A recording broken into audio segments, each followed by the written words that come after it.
شو بتعمل المجاعة بأجساد أهالي غزة؟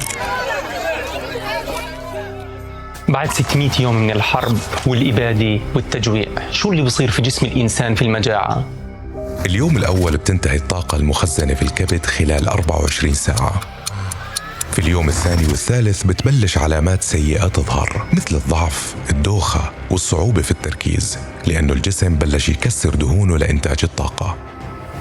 من اليوم الرابع للسابع الجسم بصير حرقه للطاقة أبطأ، وكأنه بيحاول يقتصد في الاستهلاك مشان يعيش أكثر، وهيك درجة حرارة الجسم تنخفض ومعدل ضربات القلب بيقل وضغط الدم بصير أقل وأقل.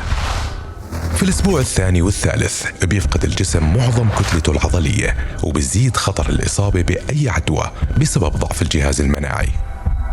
الأسبوع الرابع اللي ممكن يكون الأخير عنوانه فشل الأعضاء. تتدهور حالة الكبد والكلى والقلب وممكن يتوقفوا عن العمل، وإذا ما توقفوا فأطراف الشخص بتتورم وبيفقد شعره.